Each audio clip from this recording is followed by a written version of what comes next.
teammates, 21-11 on the year, 13-7 in the Big East. Jerome Hunter, Dailyn Swain, Ryan Conwell, third team All-Conference, and on the end, Zach Freemantle, second team All-Big East.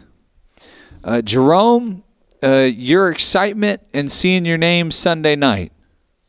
That was the most unreal feeling I could ever experience in college since I've been in college. So we was all just so happy, and we just didn't know. Dailyn, your reaction when Xavier popped up on the board?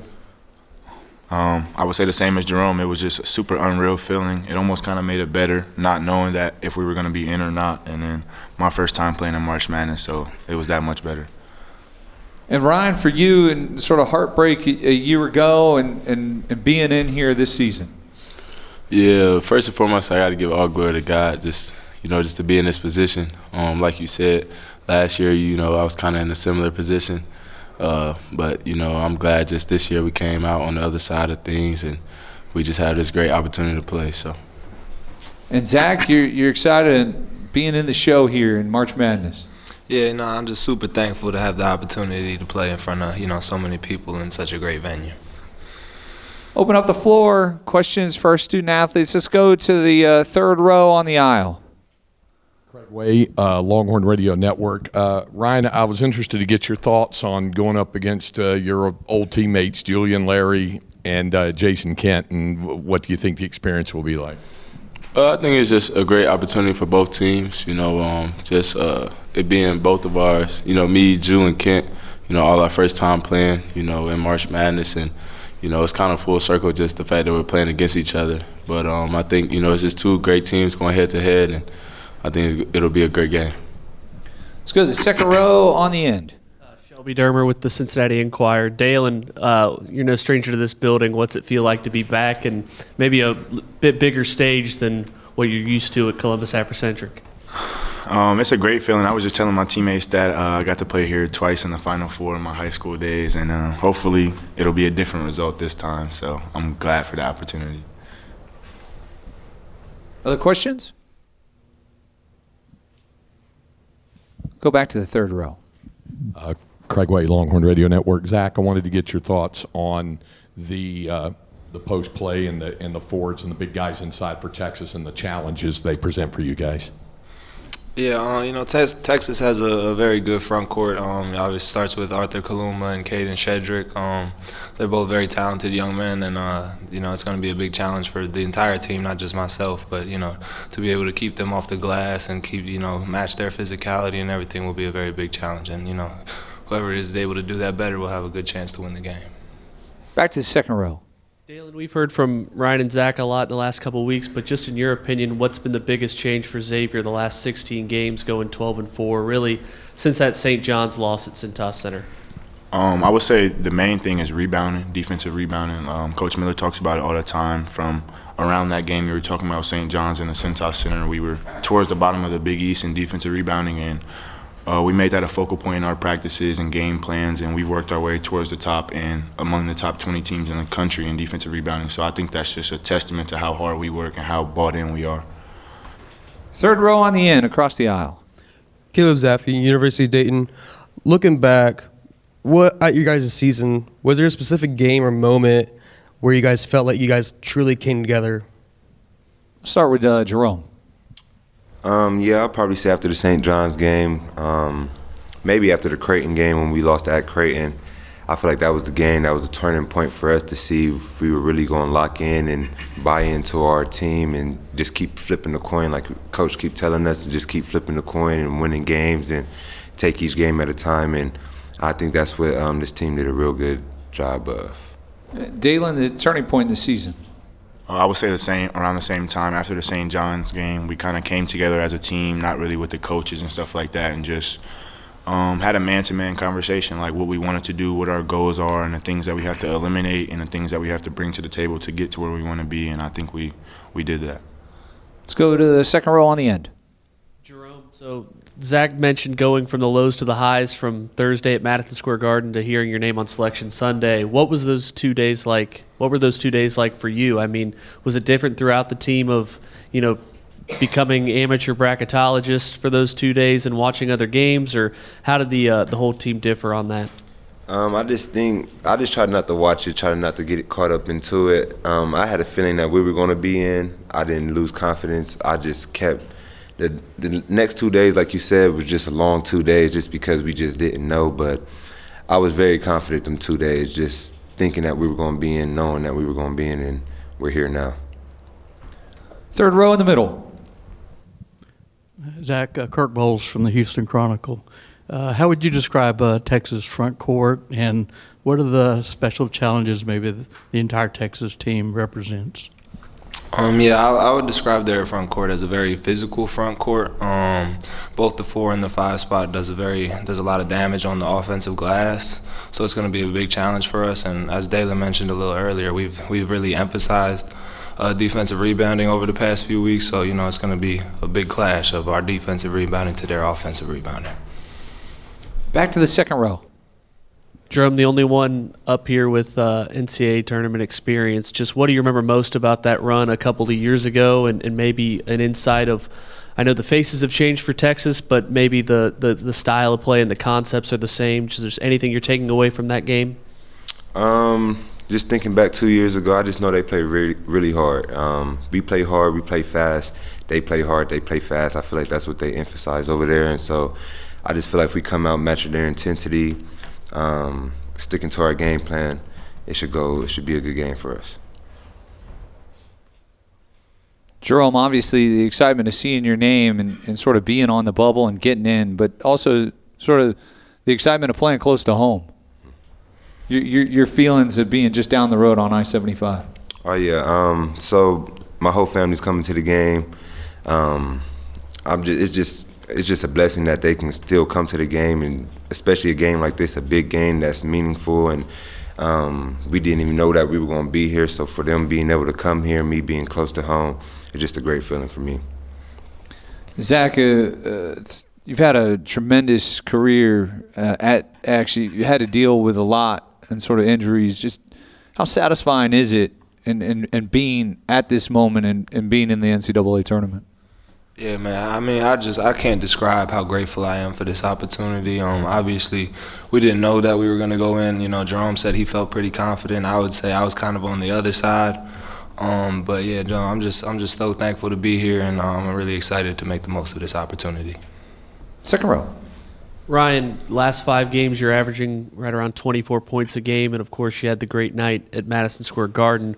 What really clicked for you in the last couple of weeks of the season to kind of hit that stretch and really propel this offense with your shooting? I would just say, just staying consistent with my work, just trusting in the work that I put in daily, just listening to the coaches and the feedback they're giving me, and I know my teammates, they trust me, and they help put me in the best position to do what I need to do on the court. So I think it's just, you're going to have up and downs every season, but I just stay with it. Third row. Ryan, do you consider this a clash of styles between the two conferences? I don't know if there's anything you noticed there. And also, how would you assess Trey Johnson, their freshman? Yeah, I would say, like a clash of styles between the conferences, the Big East and the SEC. I don't think it's too much, different, to be honest. I think, they're both physical conferences with, athletic, skillful players. And I think, Trey Johnson is a very skillful player as well. And I'm looking forward to, just playing against the entire Texas team and the matchup on Wednesday. Do you think the SEC gets too much credit? Is their reputation overblown? A follow-up question was SEC, do they get too much credit? Yeah, I think that's just not on me to judge, to be honest. I mean, at the end of the day, it's my job to go out there and, perform and play basketball, and, that's up to, others. Let's go back to the second row. Oh, I'm sorry. Jerome, Zach said on Sunday, everyone talks about how magical the tournament is and how quick it seems to go by. Was that your feeling in 2023 when you were able to be on part of that Sweet 16 run? For me, I'll say yes. Yes. That first game when we didn't know, how it was going to go. Coach Miller always told us, like, playing that first game and you lose that first game, it's like you wasn't even there. And so that's the main thing I'm just trying to focus on with this team is just like, let's just keep advancing and advancing, because the more we advance, the more people are going to remember us. Fourth row on the end. Don Nelson from Ohio University. Just wanted to know how you guys were able to hold things together while Zach was out injured, the time period he was out. How were you guys able to hold it together? I'll start with Jerome. I just think we were very optimistic that he was going to come back. We didn't think that he was out for the whole season or anything like that. We knew like we had a chance of hope, so we just played for that. We played for that hope. We played for him, and we played knowing that he was going to come back and be a big part for what we've been doing. So, Dailyn? Yeah, I would say the same thing. Just being optimistic, knowing how mentally tough Zach is and how excited he is for this year. We knew he'd be back, and just like last year, we went through a lot of adversity too. So I wouldn't say it's new to us. Just learning to keep playing and play for him, and just have that chip on our shoulder, and made it that much easier for us. Ryan? Yeah, I would just say the same thing. Just coming to practice and coming to work every day. Despite Free being out, just trusting the process, and just thank God that he's back. So. Just a reminder to our media members, if you can say your name and affiliation for every question that you ask, we appreciate it. Zach, as you start the season, you look back on the exhibition game that you played against Dayton in this building. Do you think that'll help you tomorrow night and just sort of trying to get adjusted to the surroundings? Yeah, maybe a little bit. Just having a little bit of a familiarity with the arena, the rims, the lights, and all that. And also, obviously, it was a pretty good crowd when we did play Dayton back in the preseason. So, just having that experience of the crowd and everything, I think it will be good for us. Third row. Kirk Bowles from the Houston Chronicle. Jerome, how would you describe Coach Miller as a coach? What are his strengths, and how is he during games? I feel like his strengths are he's just a very honest coach. He tells it how it is. He doesn't sugarcoat a lot of things. If he wants stuff done a certain way, he's going to tell you that he wants it done that way, and he's going to make sure it gets done. And as a coach, I feel like he gives us confidence. He helps us play harder just by coaching and him being confident. And then just him being an older coach and winning a lot of games from Arizona, and him just being a known coach give us confidence as well. We'll go to the second row on the aisle. Hi, Marcus Hartman, Dayton Daily News. I wonder, this is supposed to be a neutral court, but do you guys have any concerns about maybe the people from Dayton here getting behind Texas with the history with Xavier? I know you guys don't have a lot of firsthand knowledge with the old times with the Dayton and Xavier stuff, but maybe the fans might come out here and burn orange a little more than they would normally. Jerome? Well, I feel like we just come out here and play basketball. I feel like we don't worry about the fans and people that's rooting against us or with us. If you're rooting against us, then we're going to play for you. But if you're not, it's like we're just still going to go out there and give you the same play hard team that we do every game. Yeah, I don't think it would be much of a concern, like worrying about that. I wouldn't say that's one of the things we're worried about, no. And you got your own cheering section. Right. Ryan, sort of your thoughts on that winning the fans. Yeah, kind of like what Rome and Swain said. We don't really worry too much about that. We just worry about winning the game. So, Zach? Yeah, we're not too far down the road, so we'll have a lot of people here too, and so I think it'll be a very high energy game, and I'm just excited. I'm just real excited. Stand in the second row on the end. Yeah, Ryan, that kind of feeds into mine. Just you envisioned what Cintas Center was like when you were recruited by Xavier in the portal, and from what you saw during the regular season with crowds like against UConn and Creighton at home, what kind of environment are you expecting the fans to bring when they come north on I-75 tomorrow? Yeah, I know they're going to bring the energy. We all love our fans and how they just, are always by our side. So I know they'll be in the building on Wednesday for sure. Ryan, when's Xavier at their best? I would say just, when we all just, together whether it's defensively or offensively, just clicking on all cylinders. We kind of just take a lot of pride in defense, and I think our defense, fuels us in transitioning on offense. So when we're playing, defensively at the highest level, I think that's when we're at our best. Similar question, Zach. What's the best quality of this basketball team? I would say probably our togetherness. We got a very tight-knit group of guys who's obviously we've been through a lot of adversity this year. So, we've been through a lot together, and we're ready to, get some wins together. Jerome, what's your favorite thing about this basketball team? I just think we just all get along so well, and I think that just makes a good basketball team when your whole team gets along and we can all play around, joke, but when it's time to get serious, we all get serious. And Dailyn, in talking about sort of getting into the tournament, what do you feel like the best basketball game the Musketeers played on the year? I would say Creighton at home. I think we made a statement with that game, just showing that we could play with anybody in our conference and putting on display how hungry we were to be here and play in the NCAA tournament. Other questions for our student athletes? Jerome, your favorite March Madness moment? I would just say for me, making it to the Sweet 16. That was probably the best feeling I felt my whole time playing basketball. Dailyn, growing up, do you have a favorite March Madness moment? I would say Chris Jenkins, the Villanova game winner, just seeing Coach Jay Wright.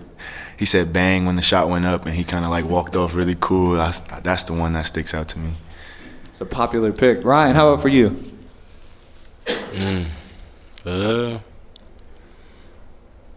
Actually, I forget what year it was, but I ended up going to the Final Four when it was in Indianapolis. I think it was 2015, but I was actually at those games when Duke was playing in Wisconsin. So I would say just being able to watch those games as a little kid and now be playing in March Madness is a great feeling. So, Zach? I would just say seeing Texas/Xavier on the screen on Sunday. It was an unreal feeling. Any other questions? Guys, we appreciate your time. We are so thrilled to see you for Wednesday night. We wish you the best of luck. Thank y'all. Thank you. Thank you.